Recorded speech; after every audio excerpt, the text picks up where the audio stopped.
Bonjour à tous, très heureuse de vous retrouver pour ce nouveau numéro d'Ailleurs dans le monde. Ce dimanche 11 avril, les 5,5 millions d'électeurs béninois auront le choix entre 3 candidatures, dont celle du président sortant, Patrice Talon, qui a recueilli 118 parrainages sur les 159 possibles. Face à lui, 2 opposants, moins bien connus du grand public. Il s'agit d'Alassane Soumanou et de Corentin Koué. On assiste à une élection particulière car la nouvelle constitution a créé un poste de vice-président. Ce dernier est élu en duo avec le président de la République. Alors qui compose les binômes de candidats retenus pour l'élection présidentielle? Quels sont les enjeux de ce scrutin? On en parle avec le journaliste Valentin Bougain. Bonjour et bienvenue. Bonjour Fatim. Et mon autre confrère Thomas Guessambi. Bonjour Thomas. Bonjour Fatim. Alors messieurs, en prélude à nos échanges, je vous propose de rejoindre notre correspondant à Cotonou, Joël Tchokbé, sociologue, journaliste à B-News TV. Joël, bonjour. Bonjour Fatim. La nouvelle constitution crée donc un poste de vice-président élu en duo avec le président de la République. Quels sont les binômes de candidats retenus pour cette élection ?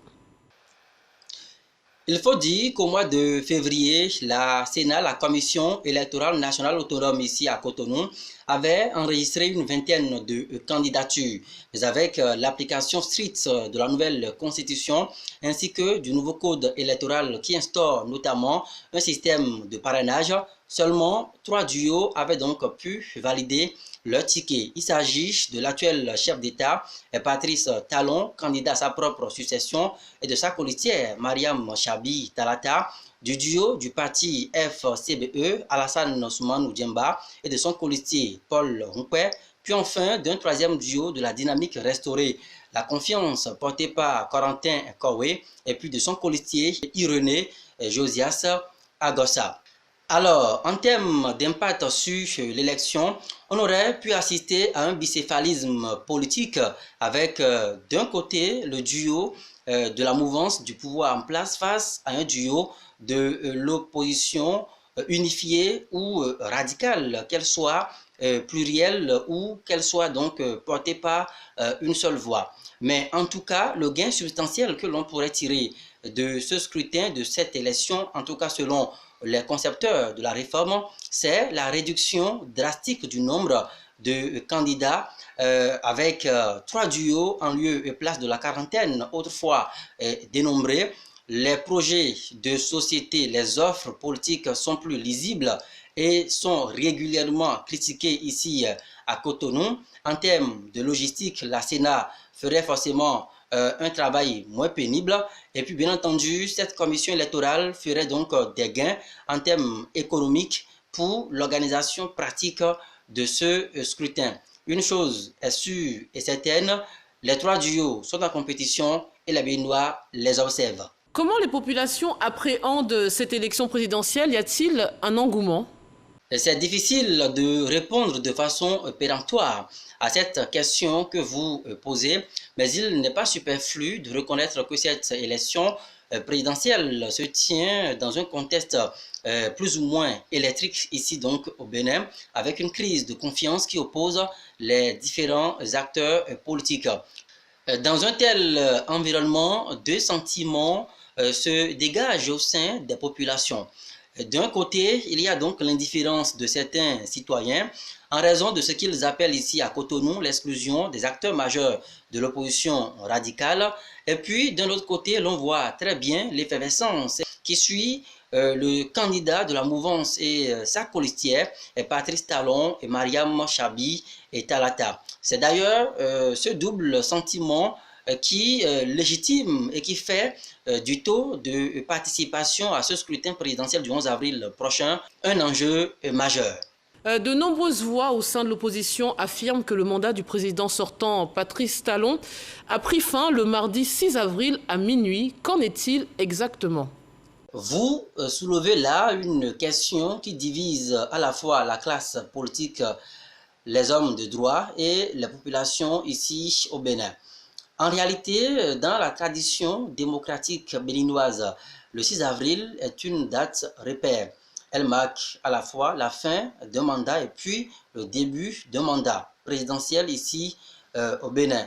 Le président Patrice Talon lui-même a prêté serment le 6 avril 2016 à Porto-Novo. Seulement en 2019, plus précisément en novembre 2019, le Parlement béninois, composé exclusivement des députés proches du pouvoir en place, ont procédé à une révision de la Constitution, à la suite d'un dialogue politique.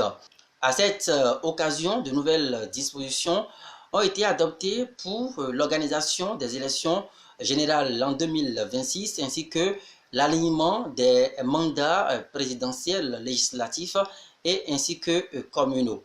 Ce sont ces nouvelles dispositions constitutionnelles qui ont induit un décalage en ce qui concerne la fin du mandat de l'actuel chef d'État, Patrice Talon, soit 45 jours supplémentaires, ce qui fait que Patrice Talon restera en fonction jusqu'en mai 2021 avant soit de passer le témoin à son successeur ou d'entamer son second mandat.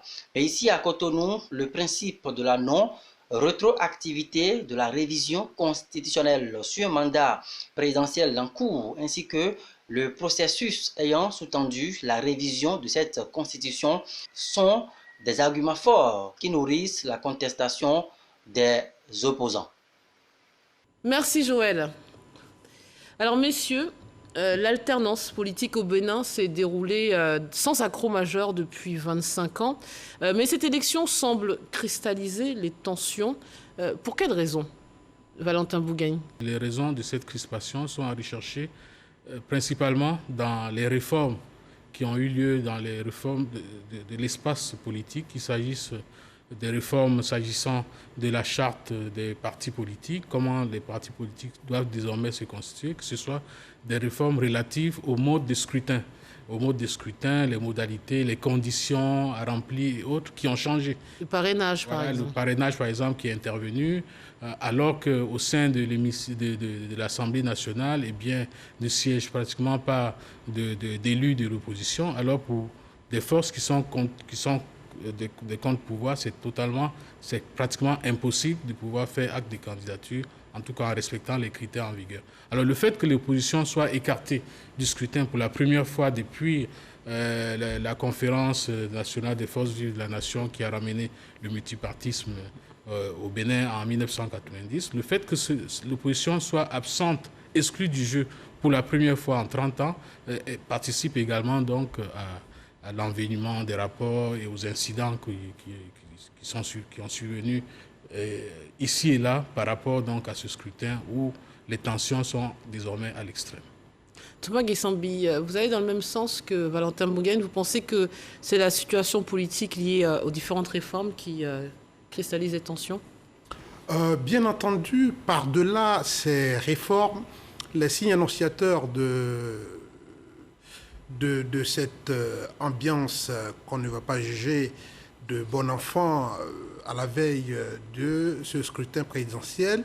Les signes annonciateurs étaient déjà perceptibles en avril 2019 aux élections législatives qui ont été émaillées de violences, de restrictions démocratiques. Bien entendu, on se serait, en tant qu'observateur de ce que le Bénin avait comme matière première d'exportation, la démocratie, on se serait peut-être dit que c'était un faux pas d'un parcours et qu'après des élections aussi difficiles d'avril 2019, comme je l'ai dit, on n'irait pas peut-être avec un Parlement monocolore et arriver à amender, à valider, à promulguer des articles de la Constitution qui sont très confligènes aujourd'hui. Donc pour moi, il y a eu les mesures sans doute impopulaires, mais l'homme qui prend ces mesures, lui, savait là où il allait. Et dans toutes ces stratégies, je vois peut-être avec beaucoup plus de sérénité, un peu d'émotion pour ceux qui regardent Talon, alors que lui, il est dans l'intelligence stratégique pour arriver à ses fins. Alors, intéressons-nous directement à Talon, l'homme qui cristallise toutes les tensions, mais surtout aussi au cœur de toutes les attentions. C'est le président sortant, accessoirement l'homme le plus riche du pays, au pouvoir depuis avril 2016, ancien businessman âgé de 62 ans.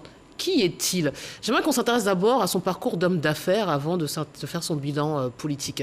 Qui est-il, ce Patrice Talon, quand il est arrivé en politique? Patrice Talon, avant qu'il n'intervienne officiellement, on va dire ça comme ça, sur la scène politique béninoise, était plutôt connu pour être un homme d'affaires prospère, qui a prospéré notamment avec des affaires de coton et d'intrants, d'achat d'intrants agricoles, qui sont parmi les principaux produits de rente du pays.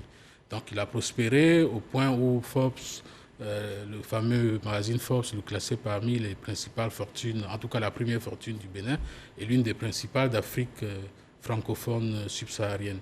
Donc il a évolué dans le monde des affaires, mais il n'était pas aussi absent que cela de la scène politique, puisqu'il tirait les cordons de la bourse. Alors voilà, on disait de lui que c'était le grand argentier des hommes politiques béninois et de la société civile. La société civile également, donc il n'était pas si neutre, si blanc en politique, parce que déjà il a financé, ça c'est connu, il a financé les campagnes des chefs d'État, notamment de son prédécesseur Thomas Boni-Yayi, avec qui après il y a eu des on va en parler après. amitiés, mais il était un homme d'affaires qui déjà s'intéressait à la politique en finançant bien entendu les candidats de son choix. Et lorsqu'il arrive donc au pouvoir, c'est l'une des choses qui permettent son ascension au pouvoir. Et bien on se dit que c'est quelqu'un qui sort du marigot politique traditionnel, c'est un homme d'affaires qui est déjà assez riche. Et comme la fin de mandat de Thomas Yayi Boni a été émaillée de beaucoup d'incidents, de beaucoup de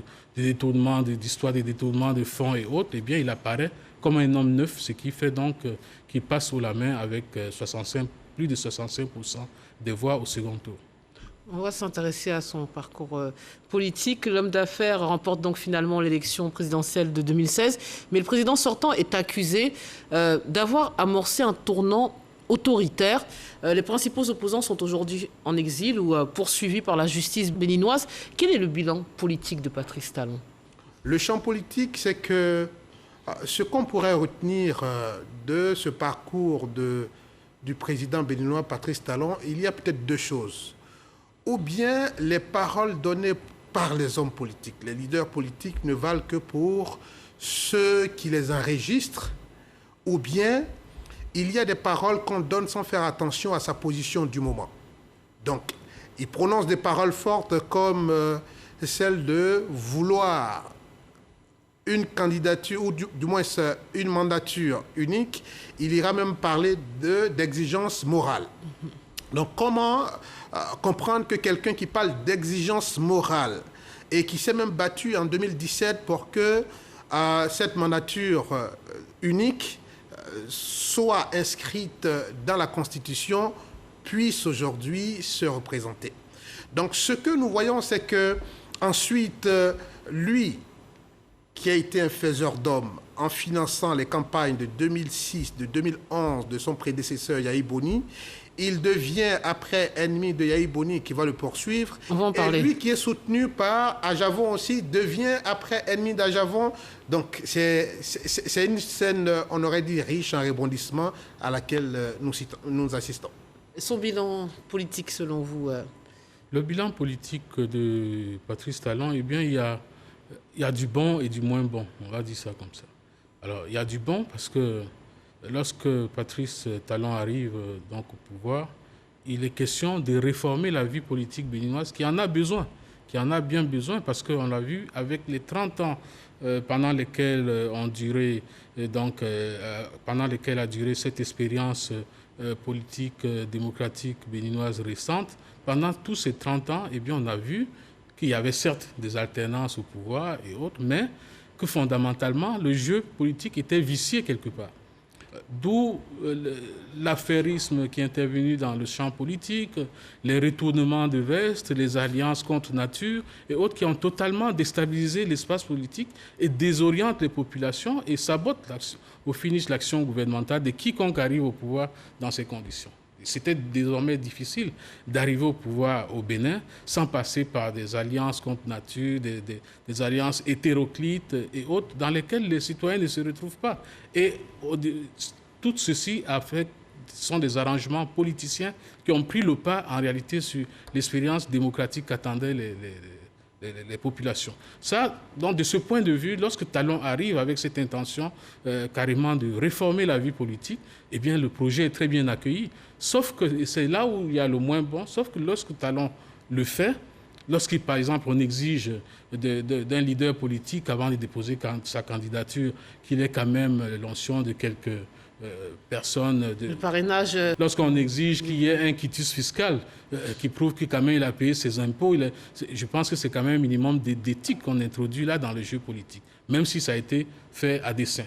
Maintenant, le moins bon, c'est que parallèlement donc, à cet essai, cette expérience de réforme, de libéralisation, de réforme libérale de la vie politique. Parallèlement à ça, il y a un dessein caché.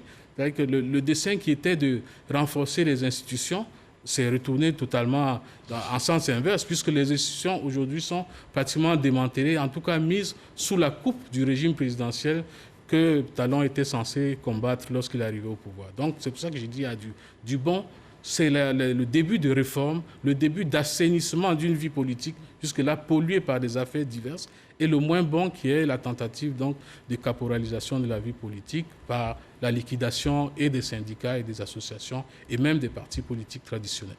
Le pouvoir n'a pas cessé de plaider son efficacité économique, mettant en avant de nombreuses réalisations dans les infrastructures du pays et un taux de croissance supérieur au mandat des anciens présidents. Quel est son bilan économique? On s'attend pour un homme d'affaires à avoir des résultats probants, ou en tout cas positifs. Oui, il y a ce que nous savons de son bilan, avec bien entendu des chiffres et des indicateurs, c'est qu'en 2016, quand il héritait du pouvoir, on allait dire suprême du Bénin, il s'était engagé à réaliser 500 000 emplois sur les 5 ans que durerait son mandat. Il s'est engagé aussi dans les réformes qu'il a estimées à 9 000 milliards, ce qui ferait peut-être 13 milliards de dollars, sur des questions d'infrastructure, des questions d'accès à l'eau potable, des questions d'accès à l'électricité et de lutte contre la corruption. Eh bien, on aurait dit que 2 facteurs sont venus ici peut-être plaider en sa faveur parce qu'après les 5 ans, on ne totalise pas les 500 000 emplois promis, tels que projetés par son projet, mais dans le contrat triennal qu'il va signer avec le FMI, il sera jugé comme, on va dire, un bon élève, au point que le FMI soit prêt en ce moment à rediscuter pour un autre contrat triennal. Mais ici, ce qu'on peut retenir, c'est que la crise de la Covid sera passée par là, au point que ce sera un moyen pour M. Patrice Talon de justifier un certain nombre d'objectifs qui n'ont pas été atteints. Ensuite, n'oublions pas que le Bénin est dans une dynamique de réexportation vers son voisin, le géant nigérian, et qui avait fermé ses frontières avec le Bénin, de sorte que son premier partenaire commercial n'a pas permis au Bénin de connaître un regain, on aurait dit, de vitalité économique comme il se doit. Mais ce qu'on pourrait dire, c'est que au vu de ce que peuvent dire ces institutions internationales en termes de chiffres de croissance, mais qui ne se traduisent pas toujours dans la vie quotidienne des citoyens, on peut dire que, vu de l'extérieur par ces institutions, il y a eu un progrès économique avec une croissance soutenue comparée aux croissances connues avant son accession au pouvoir. Mais aujourd'hui, toujours est-il que 82%, par exemple, des Béninois vivent en zone rurale et il y a encore des questions d'accès à l'eau potable, il y a des questions d'agriculture qu'il faut encore revoir pour améliorer parce que toute cette population vit de l'agriculture. Au-delà des résultats, ce qui semble être mitigé, il y a aussi peut-être la forme. On lui a reproché de diriger l'État béninois comme une entreprise et d'aller au forceps au niveau de toutes ces réformes, notamment économiques. Qu'en pensez-vous ? Vouloir diriger un État comme une entreprise économique, disons a priori, c'est pas mauvais. Si on considère que lorsqu'on dirige une entreprise, on est soucieux de sa rentabilité, de sa vitalité, de son dynamisme et tout ça, puisque c'est tout ceci qui, au finish, font que l'entreprise prospère et a de quoi partager, augmenter les salaires et autres. Donc, vu sous cet angle-là, ce n'est pas mauvais. Maintenant, ce qu'on lui reproche lorsqu'on exhibe dans le fait qu'il veut diriger comme une entreprise l'État béninois, ce qu'on lui reproche, c'est de vouloir diriger l'État comme son entreprise personnelle. En fait, c'est de ça qu'il s'agit, comme s'il s'agissait de son bien et qu'il aurait donc le droit de distribuer ceci à celui-ci ou à celui-là selon son bon vouloir. C'est ça, c'est ce qu'on lui reproche. À tort ou à raison, je ne sais pas. Mais je voudrais quand même dire un mot par rapport à la situation, au bilan économique général de M. Talon, qui est plutôt bon. Comparé au bilan de ses prédécesseurs. C'est déjà, vous l'avez souligné un peu dans la question, eh bien c'est quand même 1%, c'est pas rien, 1% de plus de croissance, de taux de croissance sur la période de 2017 à 2019, je veux dire avant je ne parle pas de 2020, puisque la pandémie remet les compteurs quelque peu à zéro, pour employer un langage qui a souvent fait polémique. Mais là, c'est un point de croissance en plus sur cette période-là. Il n'a certainement pas créé les 500 000 emplois, comme le disait mon confrère, il ne l'a pas fait, mais il y a une dynamique qui est enclenchée qu'on n'avait pas vue avant. Parce qu'il faut savoir d'où le Bénin vient. Lorsque Talon arrive au pouvoir, Boni Yayi a fait ses preuves, il a fait ce qu'il pouvait, et tout ça, il était arrivé lui aussi comme un grand banquier ayant de grandes solutions, mais sur le terrain, ça ne s'est pas avéré être véritablement le cas. Lorsqu'il quitte le pouvoir, le Bénin a de sérieux soucis au plan économique, mais lorsque Talon arrive, il réussit. Donc, c'est vrai que avec ces méthodes qui sont parfois un peu brusques, ces méthodes-là choquent, mais il parvient, à la suite de réformes et autres, à remettre un peu d'ordre dans les affaires de l'État qui étaient totalement noyautées par la corruption et des scandales financiers à n'en plus finir. Donc, il y a cette dynamique cette dimension qu'il ne faut pas occulter, et également mettre à son actif le fait que malgré le fait que le géant nigérian ait fermé ses frontières pendant plus d'un an pratiquement, eh bien l'économie béninoise qui dépendait quand même à près de 40% de ses échanges avec le géant nigérian, que cette économie ait pu tenir, ait pu rester résiliente et avoir aujourd'hui un taux de croissance en 2020 de plus de 2%, 2,3% selon certaines sources, alors que presque partout ailleurs, c'était la récession. La Cour... Sans oublier aussi, je pense, le taux de pauvreté qui a baissé avec lui, qui est passé de 40 à 38. La Cour constitutionnelle du Bénin a définitivement donc validé le 22 février 3 candidatures pour la présidentielle de ce 11 avril, celle de Patrice Talon et de l'ancien ministre Alassane Soumanou, donc du parti d'opposition Force Cori pour un Bénin émergent, FCBE, et de Corentin Koué, qui est une figure dissidente parmi les opposants. Messieurs, quel est finalement le poids de ces candidats dans le rapport de force avec Patrice Talon?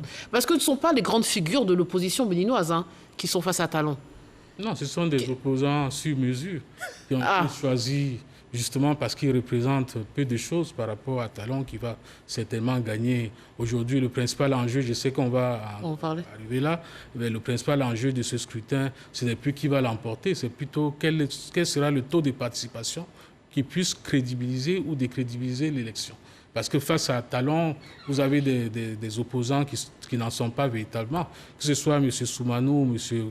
Corentin Koué. C'est quoi, des oppositions de façade? C'est des oppositions de façade. L'autre, c'est un transfuge de FCBE, qui était le parti d'opposition créé par Nicéphore Soglou, l'ancien président. Eh bien, c'est un transfuge qui arrive, qui dit, bon, je suis candidat, mais qui n'est pas soutenu par ce parti-là. Donc, en réalité, ce sont des opposants, ce sont des faits valoir. Vous confirmez? Ce sont tout simplement de très illustres inconnus, même s'ils sont présidentiables à l'heure où nous parlons. Effectivement, l'autre qui va prendre la bannière de l'ancien parti du président Nicéphore et Corentin, qui est un dissident à la limite du parti de Yayi Boni. Mais ce qui est intéressant ici à retenir, c'est que loin des émotions, on aurait dit Patrice Talon a préparé sa réélection. Il a préparé contre vents et marées, au point que quand on organise des élections législatives qui devraient donner un certain nombre de députés qui devraient décider pour la suite, je dois dire qu'il a joué sur la temporalité. Contrairement à l'expression classique de la politique où on pense que la rue peut tout déterminer, il a joué avec un calendrier que lui-même il avait en main.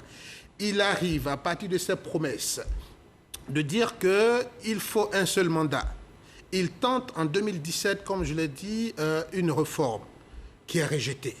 Il revient en 2018 pour parler de mandats qu'il faudrait maintenant aligner, c'est-à-dire des élections qui devaient être organisées en même temps. Ce projet-là ne passe pas, mais il n'abandonne pas. Il organise des élections auxquelles l'opposition a décidé de boycotter. Et c'était là pour lui une opportunité pour gagner en termes de projet qu'il avait sur son agenda caché. Et donc, on constate qu'en avril 2019, il y a élection législative et en novembre, avec une assemblée générale acquise à sa cause, en novembre, il organise déjà une réforme, les projets de réforme. Je dois dire qu'il s'est même engagé, pas qu'il s'est engagé en recevant la classe diplomatique après la crise de 2019, après ces élections, il leur dit ne parlez pas de modèle démocratique du Bénin. Le Bénin fait ce qu'il a à faire. Et donc, finalement, avec les gens qui sont acquis à sa cause, il arrive à faire passer des projets qui marchent et donc qui lui donnent naturellement des conditions que d'autres ne peuvent pas remplir. Et donc là, il va pour remplir. Monsieur, dernière question. L'élection présidentielle au Bénin, finalement, vient clore ce long chapitre d'échéance électorale dans la sous-région qui a débuté avec le Togo. Quel est le bilan, finalement, des élections présidentielles en Afrique de l'Ouest et est-ce que cette sous-région, l'Afrique de l'Ouest particulièrement, peut-elle se satisfaire de son état démocratique? Je pense qu'en Afrique de l'Ouest, tout reste à faire. Le processus démocratique, il faut le dire aussi, prend du temps. C'est vrai que dans le cas du Bénin, on parle de 30 ans, mais à l'échelle des peuples, 30 ans, c'est pas un siècle. Donc c'est un mouvement permanent. Ce qu'il faut veiller pour que ça se passe comme il se doit, que le cheminement soit sans accroc, eh bien, c'est installer véritablement une culture démocratique dans le pays, que les uns et les autres, qu'il s'agisse des élites politiques, qu'il s'agisse des populations, eh bien, qu'il y ait davantage d'acteurs qui défendent le bien fondé de la démocratie. Dès lors que ces acteurs se disloquent, ou bien n'ont plus les mêmes vues s'agissant donc de la nécessité de la démocratie, là, il y a danger. Aujourd'hui, il y a eu des avancées en Afrique de l'Ouest, pour répondre clairement à votre question. Il y a eu des avancées, on l'a vu avec les différents scrutins qui ont eu lieu. Il y a eu des avancées, quelquefois il y a eu des balbutiements, mais il y a quand même des avancées par rapport aux années antérieures. Et on s'achemine vers davantage donc de... 2015, ça vous semblait pas plus démocratique? Parce qu'il y a eu des alternances, il y a eu des suspens. Là, on a quand même... Il y a eu des avancées, mais aussi, malheureusement, il y a des reculs, des balbutiements, comme on le constate aujourd'hui au Bénin avec cette élection sans l'opposition. Sans surprise. Oui. Thomas Guessambi, votre bilan, on l'a déjà fait, plus ou moins, dans le cadre d'une émission, mais... Oui. Ce que je peux dire, c'est que la vie politique n'est pas un fleuve tranquille. Et la démocratie, selon nos prismes, selon nos angles d'observation, cette démocratie-là ne peut pas être aussi un fleuve tranquille. Qui l'eût cru que la plus vieille démocratie comme celle des États-Unis allait connaître ces scènes que nous avons connues il n'y a même pas plus d'1 an. Le Capitole? Bien entendu, et que le président sortant ne soit pas là pour la passation de charges. Donc, de ce point de vue, si nous quittons cette période des coups d'État que le Bénin a connu, que tous ces pays de notre zone ont connu, et qu'on puisse parler maintenant d'élections aujourd'hui, on peut parler de progrès. Mais quand nous savons qu'il y a comme une sorte de mot qu'on se passe, où la stratégie est déjà balisée, de sorte que la guerre est déjà gagnée avant d'aller aux élections, et on se dit que les chars sont déjà disposés, on se dit qu'il y aura rupture d'Internet, on se dit qu'il y aura fermeture des organes de presse, et qu'après 1 mois de bâillonnement, 2 mois de bâillonnement, la vie va reprendre son cours tranquillement. On n'a pas fait de progrès. Quand on a l'impression que l'opposant principal peut être gênant et que pour lui, on va tout de suite trouvé une situation juridique au point que la justice n'est plus devenue impartiale comme elle devrait être, mais elle est orientée. Au Bénin, il y a la cour de répression qui a été créée et qui arrive à mettre une opposante en prison. Je pense pour ma part que le chemin est lié aussi à la personnalité des hommes qui incarnent à un moment donné cette démocratie-là. Si ces personnalités sont disposées, comme les Kérékou, qui étant militaires ont ouvert le débat, on a pu voir ce progrès-là. Mais quand on arrive à des dirigeants qui font de la restriction de l'offre politique, je ne pense pas que ce soit quelque chose qui préfigure d'une stabilité sur 15-20 ans. On peut gagner aujourd'hui pour 5 ans, mais je ne suis pas sûr qu'on puisse se diriger sereinement sur une longue période et puis favoriser une stabilité sur une longue période d'un pays. Ce sera le mot de la fin, une belle transition avec ma citation de la semaine. La démocratie est fragile comme la dictature de Bernard Van Orden. C'est la fin de cette émission. Messieurs, merci pour tous vos éléments de réponse. Merci à vous de nous avoir suivis. Agréable journée et à bientôt.